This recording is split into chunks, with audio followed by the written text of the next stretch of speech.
Olá, amados de meu Deus.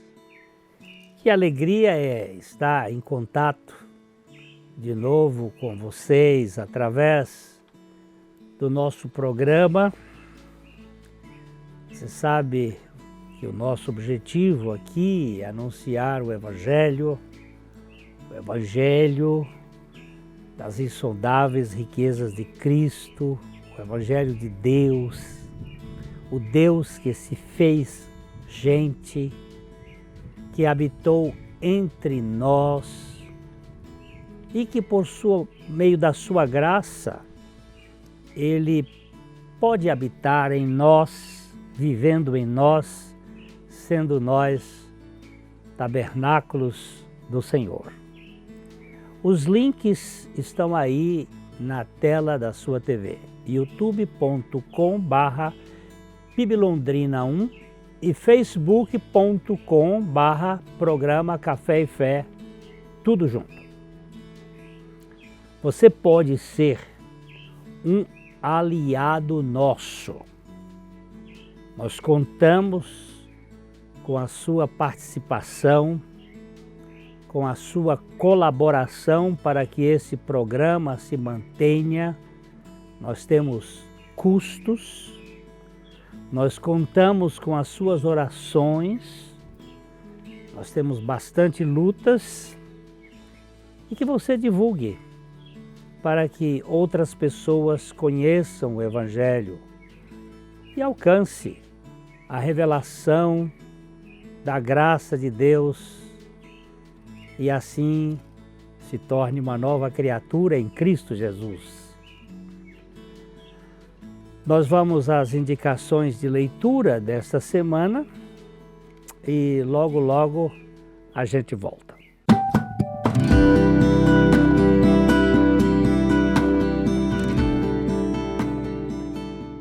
Você gosta de ler? Olha aqui. A Vida Santificada. O livro é pequeno, mas o conteúdo é grande. Sem santificação, diz a palavra de Deus, ninguém verá o Senhor. Nós éramos pecadores, mais indignos, somos salvos pela graça de Deus, não podemos confiar em nós mesmos, mas precisamos ser santificados. E essa santificação é um processo. A salvação do meu espírito foi um ato. A santificação é um processo. Eu fui salvo e agora eu estou sendo salvo e essa salvação Deus vai realizando através da consciência do sacrifício de Cristo, da minha morte com Cristo, para que a santidade de Cristo se manifeste em nós. Está aqui um livro que você pode ser muito abençoado. Olha aqui. Primeiro uma sementinha é plantada, ali regada e vai crescendo até frutificar. Sem vida santificada não há crescimento espiritual. Deus abençoe, a sua leitura vai ser uma boa aquisição, este livro na sua estante.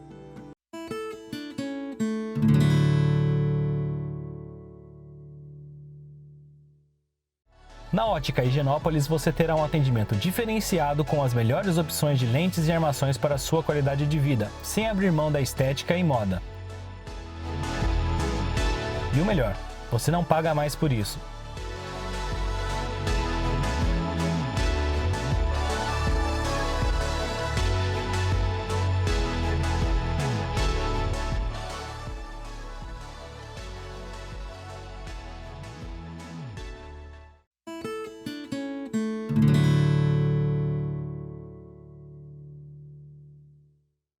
Hoje nós gostaríamos de conversar um pouquinho sobre um negócio da noite. O Senhor Jesus, escrevendo suas cartas no Apocalipse, na última carta, ele diz o seguinte: eu o aconselho a comprar de mim ouro purificado pelo fogo e então será rico. Compre também roupa ou roupas brancas, para que não se envergonhe de sua nudez. E colírio para aplicar nos olhos, a fim de enxergar. Isso está escrito no livro de Apocalipse, no capítulo 3, no verso 18. Os membros da igreja de Laodiceia foram aconselhados pelo Senhor a comprar dele ouro refinado no fogo para enriquecer. Isso aqui pode significar a justiça de Deus, que é comparada ao ouro e é comprada sem dinheiro ou preço. Como nos diz Isaías no capítulo 55:1, se alguém tem sede, pode vir comprar sem dinheiro e sem preço vinho e leite. O mercado de Deus não é um mercado de câmbio e de trocas, mas é compra sem dinheiro e sem preço. É como é recebido como um presente pela fé no Senhor Jesus. Ou pode significar fé genuína, que quando testada pelo fogo resultará em louvor, honra e glória na revelação de nosso Senhor Jesus Cristo, como nos diz Pedro, no capítulo 1, no verso 7. Ou justiça de Deus, o caráter de Deus, ou a fé provada. Também as pessoas foram aconselhadas a comprar roupas brancas por causa da vergonha. Isto é, retidão prática e objetiva na sua vida cotidiana. O escritor Philip Brooks dizia no século XIX: seja uma pessoa de tal conduta e viva de tal maneira que, se todas as pessoas fossem como você e todas as vidas como a sua, esta terra seria o paraíso de Deus. Essa maneira de roupas brancas, ela reflete a nossa maneira de ser. Nós estamos vestidos com a roupa de Cristo, com a justiça de Cristo. E a nossa justiça é exatamente a manifestação da justiça de Cristo.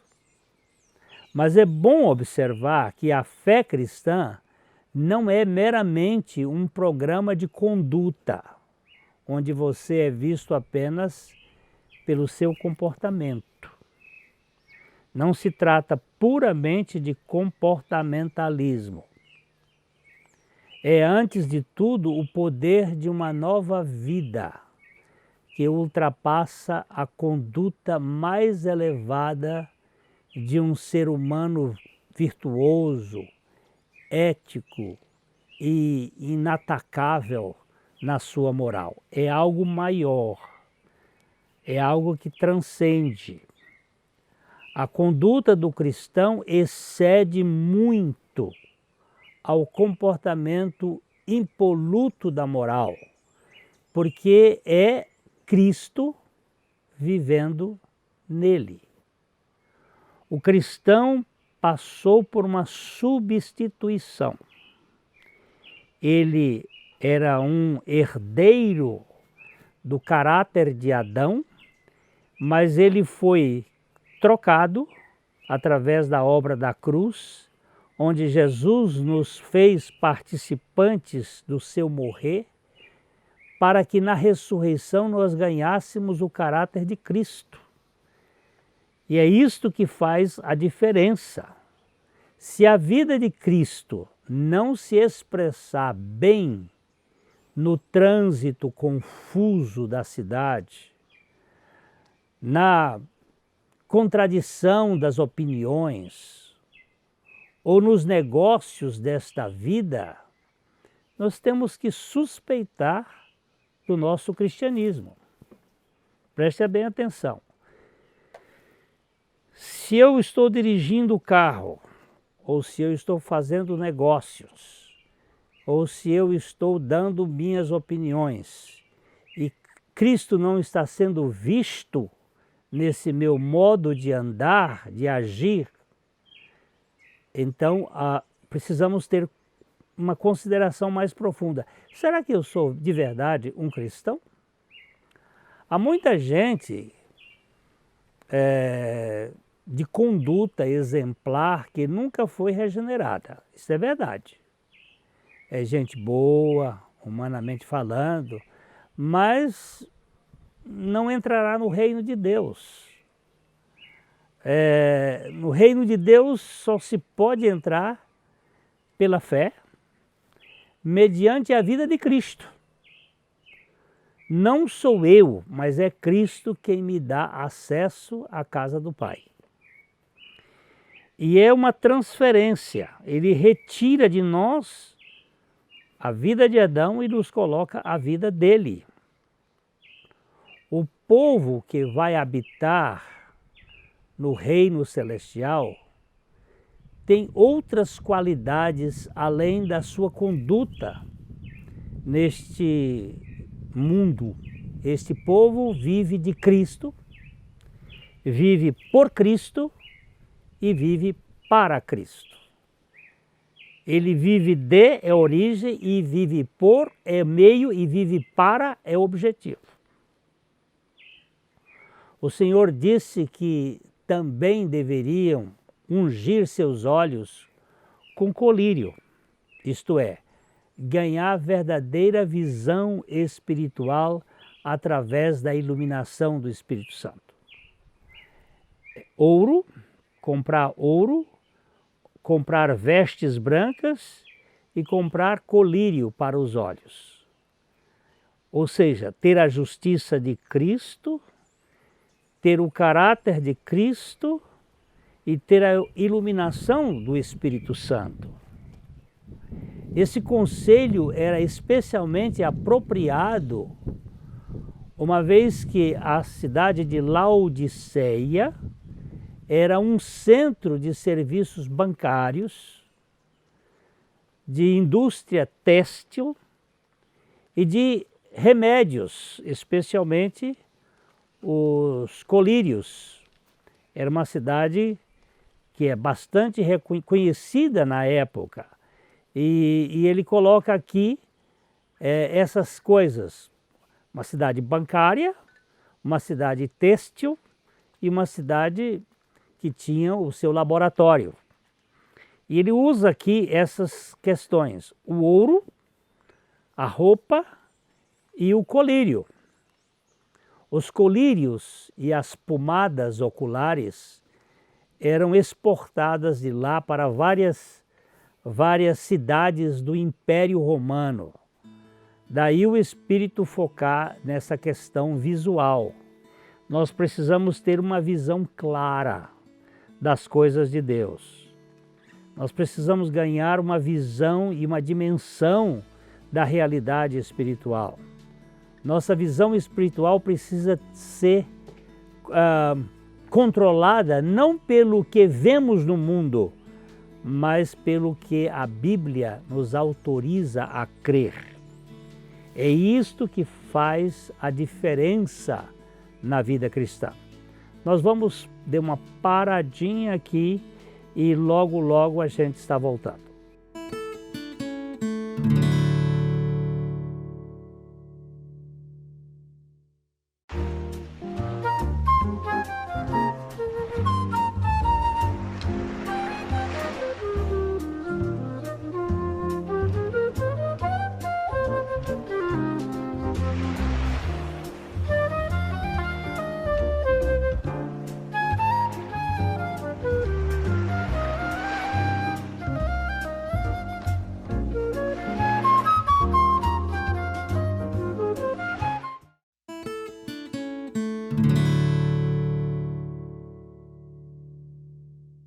Nós estamos falando sobre visão física e visão espiritual.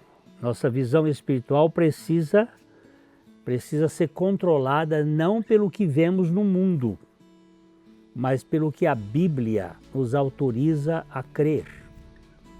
Porque desde a antiguidade, diz o profeta Isaías no capítulo 64, versículo 4, desde a antiguidade não se ouviu, nem com ouvidos se percebeu, nem com os olhos se viu Deus além de ti, que trabalha para aquele que nele espera. Todos os deuses dos povos, os homens trabalham para eles, mas o Deus da revelação bíblica é o Deus que trabalha para aqueles que nele esperam. O apóstolo Paulo usou esse texto assim em 1 Coríntios capítulo 2, verso 9. Nem olhos viram, nem ouvidos ouviram, nem jamais penetrou no coração humano o que Deus tem preparado para aqueles que o amam. É uma visão espiritual que vai além daquilo que nós estamos vendo. Um escritor do século XVII dizia o seguinte: o crescimento espiritual consiste mais no crescimento da raiz que está fora do alcance da visão. Esta planta, essa árvore que está aqui atrás de mim, ela tem uma raiz na terra. E essa raiz cresce para baixo. A visão espiritual é aquela que cresce nas profundezas em busca das águas profundas. É aquilo que está fora dos nossos olhos. Isto é precisamente focar no desenvolvimento invisível do nosso coração nutrido pela comunhão com Deus. É a intimidade do nosso coração com Deus que faz toda a diferença. Ouro purificado pelo fogo, roupa limpa e visão clara são ingredientes essenciais na composição de uma comunidade cristã, de um povo cristão. Mas isso é impossível por nós mesmos. Nós não somos capazes de produzir isto, pois não nos cabe imaginar que podemos provar a veracidade do cristianismo com os nossos próprios argumentos. Ninguém consegue provar a veracidade do cristianismo a não ser o Espírito Santo, e ele aplicando esta realidade nas nossas vidas. Contudo, se não expresso no escuro a justiça de Cristo, se a minha conduta fora da passarela não espelha o caráter de Cristo, e se minha visão da noite escura não revela a lucidez de Cristo, então eu posso dizer que o meu cristianismo é falso, não é verdadeiro. Eu preciso viver uma vida não diante dos olhos das pessoas, mas diante do olhar divino. O bom fruto expressa o vigor da raiz e a vida frutífera do cristão, a sua intimidade interior com Cristo. É isto que faz a nossa vida ter significado. É quanto de Cristo eu vivo na intimidade. Vai ter conduta? Vai. Mas não é esse o problema. É o quanto de Cristo eu estou nutrindo no mais profundo do meu ser. O que eu e você somos no escuro, quando ninguém nos vê, define o que nós realmente somos. A grande parte da vida da sociedade é uma vida de passarela, é uma vida de demonstração. A gente se veste por causa dos outros, a gente faz as coisas por causa dos outros, mas o que eu estou falando aqui é algo que não é para os outros, não é para que os outros me aprovem, é uma questão de identidade voltada diante do trono de Deus. Deus está vendo e eu estou fazendo não para agradá-lo em si mesmo, porque ele já se é agradado por ele mesmo, mas para que nossa vivência seja uma vivência de intimidade. Não é na passarela que verificamos o caráter cristão. É fora dos holofotes. É fora dos aplausos, é aquilo que a gente faz no camarim, é aquilo que a gente faz na intimidade, é no íntimo do nosso ser. Jesus disse que quando a gente fosse dar esmolas, que uma mão não soubesse o que a outra fez. O que significa isto?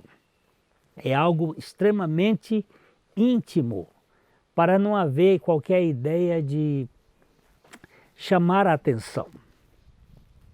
O negócio do cristão é feito sem subterfúgios. Não há cláusulas escondidas, nem acréscimos feitos depois que se assina o documento. É uma coisa profundamente clara. É vida diante de Deus, não é vida para dar satisfações às outras pessoas. Jesus foi categórico em Mateus, no capítulo 7, versículos 15 a 23, ele diz assim: acautelai-vos dos falsos profetas, que se vos apresentam disfarçados em ovelhas, mas por dentro são lobos roubadores. Olha só, tenham cautela, tenham cuidado com o falso, que ele vem disfarçado de uma coisa, mas é outra. E Jesus disse: pelos seus frutos os conhecereis. Colhem-se porventura uvas dos espinheiros ou figos dos abrolhos? Um espinheiro dando uvas? Isso não existe. Assim toda árvore boa, diz Jesus, produz bons frutos. Porém, a árvore má produz frutos maus. Não pode, Jesus falando, não pode a árvore boa produzir frutos maus, nem a árvore má produzir frutos bons. Toda árvore que não produz bom fruto é cortada e lançada ao fogo. Assim, pois, pelos seus frutos, os conhecereis. Está claro, não está? Você e eu somos árvores na vida, e nós estaremos produzindo frutos. E que fruto nós estamos produzindo? E aí Jesus diz assim: nem todo o que me diz Senhor, Senhor entrará no reino dos céus, mas aquele que faz a vontade de meu Pai que está nos céus. Nem todo que está na igreja vai entrar no reino dos céus. Muitos, ele fala, muitos naquele dia hão de dizer-me: Senhor, Senhor, porventura não temos nós profetizado em teu nome, e em teu nome não expelimos demônios, e em teu nome não fizemos muitos milagres?